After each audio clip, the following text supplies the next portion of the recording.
Bom dia, meu nome é Noel Ascar, sou proprietário do escritório Ascar Advocacia e hoje iremos falar na seara de trânsito da Resolução 789 de 2020. Esse tema interessa muito mais ao Centro de Formação de Condutores e às escolas de cursos especializados e de capacitação. Começaremos a falar do artigo 15. O artigo 15, ali, ela esgotou todos os temas sobre como que deve ser o exame prático. Então fala das faltas leves, das faltas graves, das faltas eliminatórias. E é um tema exaustivo, ou seja, não permite a complementação por meio de portaria, tá? Porque quando é para complementar, a própria resolução diz que o Detran pode regulamentar. Então trata-se de um tema exaustivo. E é interessante que o Centro de Formação de Condutores tenham ciência para um dia poder questionar no exame prático, por exemplo, algo que está em desconformidade com a Resolução 789 de 2020. Interessante também anotar que fala, a partir do artigo 15, que em caso de reprova do aluno, seja no exame teórico ou no exame prático, ele poderá ser recolocado para novos exames a partir de 15 dias. Então basta aguardar 15 dias e aí pode ser colocado para novos exames. O artigo 27 fala do Sistema S, capacitação de curso especializado. Essa portaria 7, essa resolução 789, desculpe, falei portaria, ela ratificou que somente o Sistema S pode aplicar os cursos de capacitação e os cursos especializados, salvo aquelas entidades que já detêm o credenciamento e aí elas têm o direito adquirido. É óbvio, né? Então é isso que fala o artigo 27 em diante sobre o Sistema S e direito adquirido. Olha, nós já falamos aqui em outros vídeos no escritório, nós tivemos já ações específicas conseguindo credenciar centros de formação de condutores para os cursos de capacitação em geral, os cursos de especialização em geral, por meio de ação judicial específica, uma ação própria do nosso escritório. Bom, vamos falar agora das mudanças de categoria, tá? É importante a gente falar do artigo 37. Mas antes de a gente entrar no artigo 37, eu esqueci de um tema aqui. E é bom falar no curso de especialização e curso de capacitação que permite essa resolução o aproveitamento de horas-aulas. Por exemplo, aquela pessoa que vai fazer um curso de transporte coletivo de escolar e ela viu a legislação de trânsito em geral, direção defensiva e primeiros socorros. Aí ela vai fazer o curso de transporte de emergência ou do DOP, que seja, e tem as mesmas matérias de direção defensiva,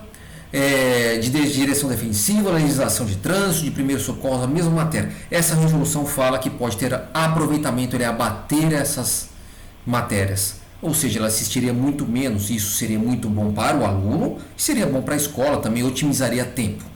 Agora sim, vamos falar do artigo 37, mudança de categoria, que fala a resolução. O parágrafo 2º do artigo 37 fala da seguinte maneira, eu vou ler aqui.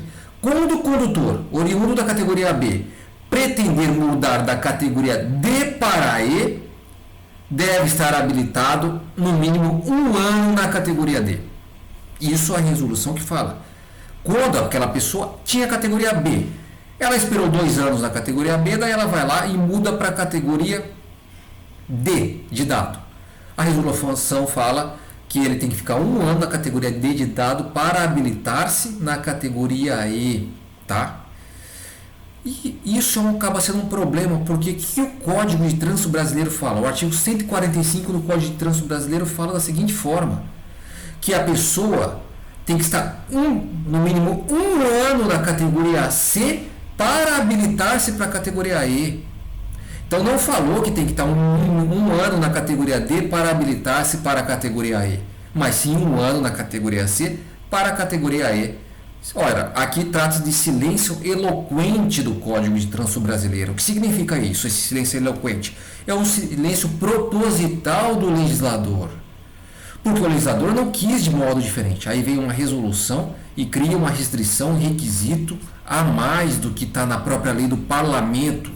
Ora, com todo respeito, a resolução 789 de 2020, essa parte é ilegal. tá? Vamos falar agora do credenciamento do Centro de Formação de Condutores. Eu vou falar alguns pontos específicos para nós termos ideias. Não dá para falar tudo, que a resolução é enorme, ela tem mais de 65 páginas. Primeiro ponto, o artigo 43 e diante fala do credenciamento. O credenciamento foi um assunto esgotado pela resolução, passo a passo. E ela não elencou vistorias do sindicato da categoria. Ela não elencou a aprovação do sindicato da categoria. Por quê? Ela não elencou? Por uma razão muito óbvia de direito administrativo. Uma razão patente basilar do direito. O sindicato é uma pessoa jurídica de direito privado e ela não detém poder de polícia administrativo, de vistoria ou de aprovar algo ou não aprovar algo. Isso provém das pessoas jurídicas de direito público. Por exemplo, o DETRAN, que é uma autarquia. Agora, aquela portaria do DETRAN que assim remete ao sindicato para fazer uma parte da vistoria e aprovar, também com o devido respeito. É uma portaria ilegal e sem conhecimentos rudimentares e basilares do direito administrativo. Continuando, o credenciamento ele é intransferível e específico para cada endereço. E é bom a gente se atentar para o artigo 45, que fala que o Centro de Formação de Condutores devem exercer a atividade exclusiva de ensino teórico ou prático. Então aqui não pode ter outras atividades, como pontuação da CNH. A renovação da CNH não é aquela da permissão, né, que o próprio CFC faz, da permissão para pegar a definitiva, mas fazer o serviço de renovação da CNH, despachante dentro do CFC, porque a resolução disse que esse serviço de Centro de Formação de Condutores é exclusivo para aulas práticas e teóricas. Por que isso? Para não ter uma junção, uma mistura de atividades. E a resolução está correta nesse ponto? Ela está dentro do seu poder regulamentar, não há dúvida, porque ela regulamenta as atividades do Centro de Formação de Condutores de acordo com o artigo 156 do CTB. Tudo bem? Passando para as exigências mínimas do credenciamento quanto à infraestrutura. Isso não modificou muito, mas é interessante a gente saber que tem que ter acessibilidade conforme a legislação vigente. A legislação vigente são as leis de portadores de necessidades especiais. O Brasil é signatário dos protocolos internacionais. Então, deve seguir, temos as leis específicas, os decretos, e devem seguir aquilo, também as normas do Inmetro e da ABNT. Vamos lá falar agora dos espaços destinados a diretor-geral, diretor de ensino, secretaria e recepção. A resolução só viu esses espaços: diretor-geral e diretor de ensino, secretaria e recepção. Então aqui nós estamos falando, além da sala de aula, de 3 outros ambientes, tudo bem?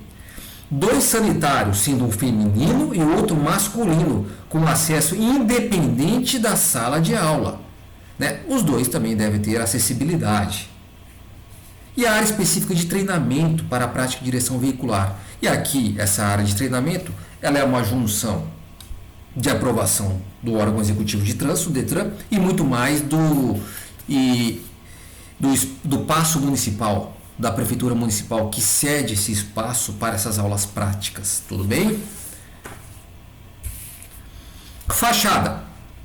A fachada, aqui a resolução remete ao Departamento Estadual de Trânsito. Fala o seguinte: a fachada do CFC deve atender às diretrizes de identidade visual, conforme regulamentação específica do Departamento Estadual de Trânsito. Eu coloquei esse artigo por quê? Para a gente ver quando a resolução remete para o Departamento Estadual de Trânsito regulamentar e quando não remete. Tá? É aqui a remissão dessa matéria ao Departamento Estadual de Trânsito. Recursos humanos. Continua sendo um diretor-geral, um diretor de ensino, 2 instrutores no mínimo e 2 veículos e 2 motocicletas. Aqui a gente faz um parênteses. Quem acompanha nosso canal sabe que nosso escritório já teve muito sucesso e diminuir para pequenas cidades que não comportem 2 instrutores e não comportem 4 veículos. Nós conseguimos diminuir a frota e o corpo docente já para alguns centros de formação de condutores. Tivemos sucesso na justiça para isso. No que tange ao recurso humano, diretor-geral e diretor de ensino continuam a ter que demonstrar o requisito do diploma superior. Tudo bem? Isso continua, isso é obrigatório a partir de 13 de agosto agora desse ano. A resolução 789 ratificou isso. Também abro um parênteses, que já tivemos mais de 100 ações na justiça, conseguindo para cada pessoa derrubar esse diploma em nível superior. Tudo bem? Aí ainda continua no corpo docente. Fala que os diretores podem dar aula em casos excepcionais. Somente em casos excepcionais, mediante prévia autorização do diretor da unidade de trânsito. Aqui também, na justiça, já conseguimos derrubar essa situação e fazer o diretor-geral ou diretor de ensino acumular como instrutor de trânsito de forma irrestrita, esse diretor poder ser diretor e dar aula também. Bom, continuamos com o corpo docente. Ratificou-se ainda a seguinte situação, que o diretor-geral ele pode estar vinculado ao máximo 2 CFCs e o diretor de ensino, no máximo, a um centro de formação de condutores. Aqueles que nos acompanham, também temos ações específicas, já conseguimos diretor-geral acumular para 3, 4 CFCs e a diretor de ensino acumular até para 2 centros de formação de condutores. Vamos falar agora dos cursos de capacitação, os profissionais do curso de capacitação desse corpo docente. Fala o seguinte, os cursos de capacitação são aqueles que atendem aos cursos de diretor-geral, instrutor de trânsito, diretor de ensino e examinador. Fala que o diretor-geral, aqui é denominado de coordenador-geral, ele tem que ter o curso superior completo e o curso de pós-graduação lato sensu. Que abre um parênteses novamente, já conseguimos diversas ações na justiça para derrubar esse curso superior completo e até o pós-graduação lato sensu. E quanto ao instrutor de trânsito dessa modalidade de escola, ele tem que ter o curso superior completo. Abro outro parênteses para novamente falar que conseguimos derrubar isso na justiça já diversas vezes. Vamos falar agora do examinador de trânsito. O examinador de trânsito ele está com a sua matéria esgotada nessa resolução 789 de 2020. Então, isso aqui é a lei da carreira. É a lei que condiz e regra o examinador de trânsito. Aí nós vemos alguns editais falando que o examinador de trânsito não pode ter vínculo com o CFC nos últimos 6 meses. Será que esse edital pode prever isso? O edital só pode prever o que está na lei da carreira. E a lei da carreira, que é a resolução 789, não prevê isso. Logo, esses editais são irregulares e ilegais frente à própria resolução do CONTRAN. Funcionamento do Centro de Formação de Condutores. Vamos falar do funcionamento. Aqui vou falar da carga horária. Até 10 horas dias, aula teórica, e até 3 horas aulas práticas por dia. E a resolução fala agora que no máximo 2 horas aulas consecutivas práticas. Tudo bem? Vamos falar das disposições finais e transitórias, que é o artigo 83. Ele fala o seguinte: é assegurado o direito ao exercício da profissão aos instrutores de trânsito credenciados, desde que seja antes da Lei 12.302 de 2010.